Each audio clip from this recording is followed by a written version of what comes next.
नमस्कार दोस्तों, मेरा नाम सुनील कुमार और आज अकाउंटशाला के इनिशिएटिव टैक्स की बातें में हम आज अपने एक्सपर्ट मिस्टर अखिलेश निगम से बात करने जा रहे हैं। अखिलेश जी चार्टर्ड अकाउंटेंट है, दिल्ली में प्रैक्टिस करते हैं। पिछले 15 साल से अपनी प्रैक्टिस रन कर रहे हैं। एपीएमजी एंड चार्टर्ड अकाउंटेंट्स के ये मैनेजिंग पार्टनर हैं। और अखिलेश जी को इनकम टैक्स, जीएसटी और normal accounting, auditing, bank auditing सब में काफी एक्सपर्टीज है। पिछले 15 सालों से ये इससे रिलेटेड काम कर रहे हैं।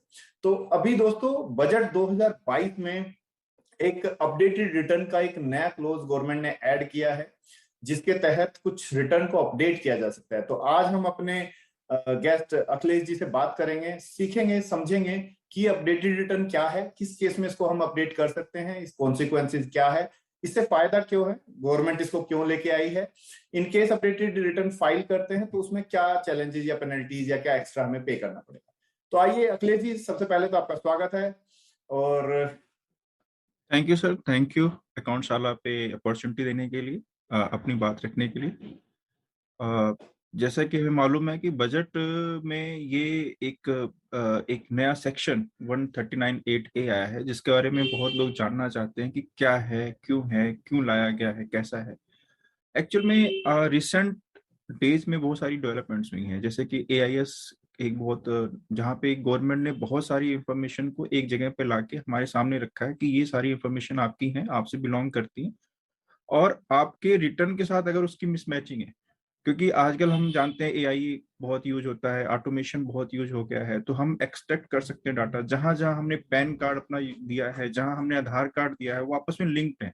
तो सारी इंफॉर्मेशन एक प्लेटफॉर्म पे आपके सामने होती है, और आप कहीं ना कहीं डिसीजन ले पाते हैं कि ये इंफॉर्मेशन हमने अपनी वाइल फाइलिंग द रिटर्न हमने दी है या नहीं दी है। सम टाइम वो छूट जाती है या हमें नहीं पता होती है, लैक ऑफ अवेयरनेस कह लो आप। बट जब सामने आती है तो हमें लगता है नहीं, ये इंफॉर्मेशन तो होनी चाहिए थी, इसके रिगार्डिंग जो हमारे ड्यूज हैं, जो लाइबिलिटीज हैं, वी हैव टू पे। अदरवाइज गवर्नमेंट क्या करेगी, उसको उसी इंफॉर्मेशन को यूज करते हुए हमें कुछ नोटिस देगी, कुछ इंफॉर्मेशन हमसे मांगेगी, और हम लिटिगेशन में अननेसेसरी फंसेंगे। तो गवर्नमेंट ने हमें मौका दिया कि अगर आपके पास इंफॉर्मेशन है और आपको लगता है कि इसके ऊपर टैक्स देना चाहिए था, या हमें डिस्क्लोज करना चाहिए था, या हमें बताना चाहिए था, तो वो आपके पास एक मौका दिया उन्होंने कि आप इस इंफॉर्मेशन को दीजिए।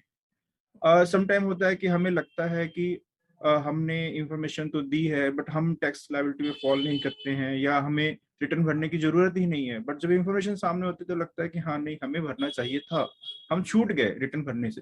तो नाउ यू हैव टाइम कि एक 2 साल का एक लंबा स्पैम दिया है गवर्नमेंट ने, जिसके अंतर्गत आप अपने रिटर्न्स को फाइल करिए, अपडेट कीजिए, और आप छोटे मोटे लिटिगेशन से बच जाएंगे।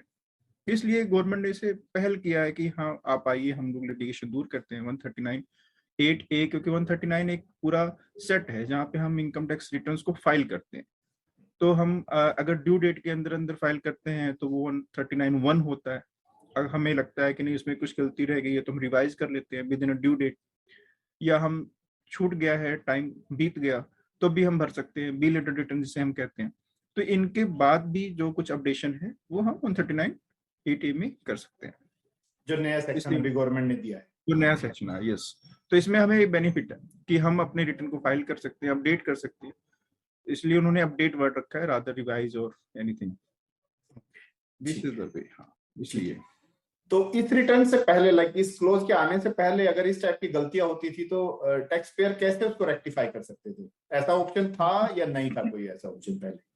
Actually within a due date, suppose हम इस फाइनेंशियल ईयर की बात करते हैं कि ठीक है। ये फाइनेंशियल ईयर जो अप्रैल 2021 से लेके मार्च 22 जो हमारा फाइनेंशियल ईयर है, ये क्लोज हो जाएगा। ठीक तो है। हमारे पास 139(1) के तहत ओरिजिनल रिटर्न जिसे हम बोलते हैं, फाइल करने की ड्यू डेट है सपोज जुलाई है। ठीक है। तो जुलाई तक अगर हम फाइल करते हैं अपने रिटर्न्स को, तो वो हमारा विद इन ड्यू डेट होता है। बट अगर जुलाई में नहीं फाइल कर पाए और उसके बाद फाइल करते हैं, तो हम उसे बोलते हैं belated return. Okay. Means कि within a time frame हम बी लेटर रिटर्न भी फाइल कर सकते हैं after fine. Due date, but before the जो परमिटेड हमारा डेट्स हैं। अदरवाइज क्या होता है कि ओरिजिनल रिटर्न भी फाइल किया, हमें लगता है 2 4 10 दिन, महीने भर में कि हमें कुछ उसमें रह गई है इंफॉर्मेशन, हमें उसे रिवाइज करना चाहिए, तो हमारे पास रिवाइज करने का भी ऑप्शन है। We have three options: 139(1), that is original return; 139(4), that is revise return and 139.5 that is belated return. तो इसके तहत हम इन रिटर्न्स को जो है अपडेट कर सकते थे। बट असेसमेंट ईयर एक बार क्लोज हो गया तो हम कुछ नहीं कर सकते थे, we never file any return. तो असेसमेंट ईयर यानी कि जैसे आप बात कर रहे हैं फाइनेंशियल ईयर, अगर हम बात करें 2021 से लेके 1 अप्रैल 2021 से लेके 31 मार्च 2022 तक हमारा एक फाइनेंशियल ईयर है। इसका असेसमेंट ईयर है 1 अप्रैल 2022 से लेके 31 मार्च 2023 तक हमारा असेसमेंट ईयर है। तो इस असेसमेंट में हमारे पास 3 ऑप्शन है, एक ओरिजिनल रिटर्न भरने का, देन रिवाइज रिटर्न हो सकती है, बिलेटेड रिटर्न हो सकती है। तो अगर हाँ, तो फिर अपडेटेड रिटर्न कौन से पीरियड में जाके हम फाइल कर सकते हैं? जब ये after the completion of assessment year.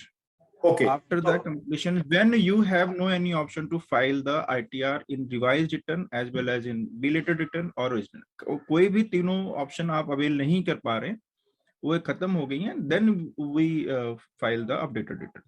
Okay तो आपका कहने का मतलब है कि 31 मार्च 2023 के बाद अगर मैं कोई रिटर्न से रिलेटेड कोई चेंजेस करना चाहता हूं तो वो मेरे उसी टाइम पे मैं कर सकता हूं, उससे पहले जरूरत ही नहीं पड़ेगी, उससे पहले दूसरे ऑप्शन है मेरे पास में। ठीक है, और आगे मैं कब तक इसको कर सकता हूँ? लाइक कितना टाइम है जिसमें अपडेटेड रिटर्न को हम within a 2 year after the completion of assessment year.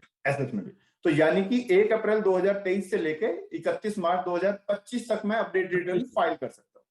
तो अपडेटेड रिटर्न में क्या क्या कर सकते हैं हम? क्या क्या ऐसी चीजें हैं जो हम अपडेटेड रिटर्न में कर सकते हैं? अपडेटेड रिटर्न में हम सिर्फ कुछ चीजें कर सकते हैं जिससे हमारी टैक्स लायबिलिटी बढ़ती हो, या हमारा से कोई ऐसी इंफॉर्मेशन जिसपे हमें टैक्स देने की जरूरत है, वो रिटर्न हम फाइल कर सकते हैं, अपडेट कर सकते हैं by giving some additional fees at the rate of 25% और the 50% depending upon the period. मतलब from the first after the completion of the assessment year within 12 month अगर हम करते हैं तो जो हमारी टैक्स लायबिलिटी है उसका प्लस 25% हम एक्स्ट्रा पे करके जो है हम अपडेटेड रिटर्न फाइल कर सकते हैं। अगर हम 12 महीने के बाद और 24 महीने से पहले करते हैं तो वो हमें 50% जो है एडिशनल टैक्स देना होगा on the tax liability which are we have calculated. और जो हमारा ये पीरियड है, इसी पीरियड में एक बार ही आप रिवाइज कर सकते हैं पर्टिकुलर असेसमेंट ईयर का। सपोज हमारा जो असेसमेंट ईयर ये 22-23 है, 22-23 का है, और हम छूट गए, हम नहीं रिटर्न फाइल कर पाए, या हमने फाइल किया उसमें कुछ इंफॉर्मेशन रह गई, तो हम सिर्फ एक बार 2 साल के अंदर सिर्फ एक बार अपडेट कर सकते हैं। तो इसमें ये भी समझना होगा कौन से लोग एलिजिबल नहीं हैं या हम कब रिटर्न फाइल नहीं कर सकते। अगर आपका रिफंड का अमाउंट बढ़ रहा है तो आप अपडेट नहीं कर सकते हैं। आपका अगर लॉस बढ़ रहा है तो भी आप रिटर्न अपडेट नहीं कर सकते हैं। अगर आपकी जो है किसी वजह से टैक्स लायबिलिटी घट रही है, मतलब आपको रिफंड बढ़ गया या लॉसेस बढ़ गए, या आपने लॉस की रिटर्न फाइल कर रखी है उसमें लॉसेस और बढ़ा रहे हैं, ठीक है, then you are not eligible to file the update return. आपको कुछ ना कुछ टैक्सेस पे करना होगा। आप ये कह रहे हो कि गवर्नमेंट का अगर फायदा होता है तो गवर्नमेंट कहती है कि इसको आप कर सकते हैं, आप अपने फायदे के लिए नहीं कर सकते। हाँ जी, आप टैक्स लायबिलिटीज को एग्जैक्टली आप टैक्स लायबिलिटीज को कम नहीं कर सकते हो। आप टैक्स लायबिलिटीज इंक्रीज होती है then you have can update your return. ठीक है, तो मतलब गवर्नमेंट ने हमें मौका दिया है अपनी गलती सुधार के, गवर्नमेंट की इनकम या टैक्स बढ़ाने का मौका दिया है, और हम उसे कम नहीं कर सकते, मतलब अपना फायदा नहीं कर सकते। हालांकि हम अपना फायदा कर रहे हैं क्योंकि हम इन सब को करके डिस्क्लोज कर रहे हैं हम, और कोई लिटिगेशन में ना फंसे, इसलिए गवर्नमेंट ने हमें एक मौका दिया है। एग्जैक्टली हम ऑन द स्ट्रीम लाइन आ जाते हैं। ओके, ठीक है, बिल्कुल। तो इसमें लाइक अगर लेट्स से टैक्स नहीं बढ़ रहा है, मेरा कोई टैक्स नहीं बढ़ रहा है, बट कोई और इन्फॉर्मेशन मैं डिस्क्लोज करना चाहता हूँ, एग्जेम्प्टेड इनकम दिखाना चाहता हूँ कोई सिस्टम में, तो क्या वो दिखा सकता हूँ? अगर आपकी टैक्स लायबिलिटी कम नहीं हो रही है तो आप दिखा सकते हैं।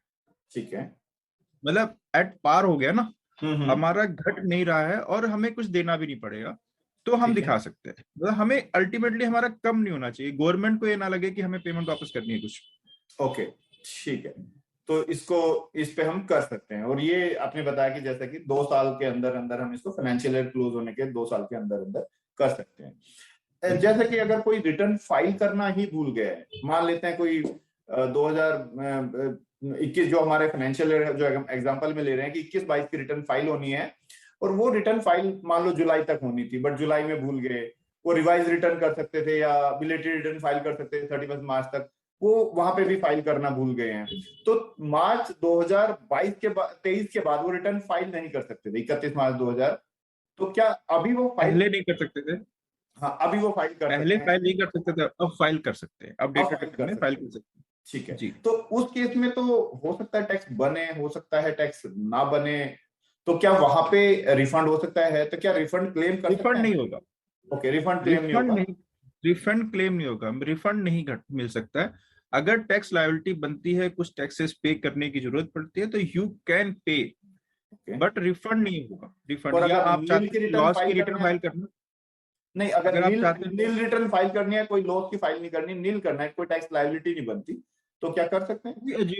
वी अज्यूम किए फाइल कर सकते हैं, क्योंकि गवर्नमेंट ने सिर्फ ये लिखा है कि रिफंड इंक्रीज नहीं होना चाहिए, टैक्स लायबिलिटीज कम नहीं होनी चाहिए, या आपकी लॉसेस बढ़ने नहीं चाहिए, या लॉसेस की रिटर्न नहीं फाइल कर सकते। तो वहां ठीक पे है, उन्होंने कहीं नील का या उसका नहीं लिखा है।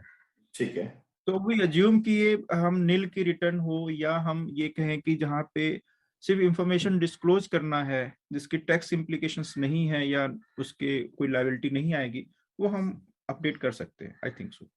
ओके, ठीक है, ठीक है। तो इससे रिलेटेड कोई और जुड़ा हुआ पॉइंट जो आप बताना चाहते हो दर्शकों को? अपडेशन में एक चीज और कह सकते हैं कि जो कुछ लोग हैं जिनके प्रोसीडिंग्स चल रही हैं, जिनके सर्वे चल रहा है, जिनके सपोज के वो उनके केस मतलब चल इस रहे तरह हैं के कोई? लिटिगेशन में केसेस चल रहे हैं, उसमें वहां पर उनको वो नहीं अपडेट कर सकते हैं, अगर वो चाहे तो नहीं अपडेट ओके, सकते। उनकी प्रोसीडिंग चल रही है या कहीं पे अपील में है, इन बिटवीन है प्रोसीडिंग के, या फाइनलाइज हो चुके हैं, तो वो they can't update their returns. ये एक मेन बात है जो लोग नहीं कर सकते हैं। ओके। सो अगर ऑलरेडी कोई केस चल रहा है तो उस केस में आप एम्पावर्ड नहीं, आपको पावर नहीं है रिटर्न फाइल करने के, आप एलिजिबल नहीं हो रिटर्न फाइल करने के लिए, वो आप असेसमेंट ऑफिसर ही जो आपके होंगे, जो भी ऑफिसर वहां पे आपका केस देख रहे होंगे, वो ही उसको वहां पे रिटर्न फाइल, आपको जो भी टैक्स लायबिलिटी बनेगी या जो भी उसमें असेसमेंट का ऑर्डर आएगा, वो वही पास कर सकते हैं।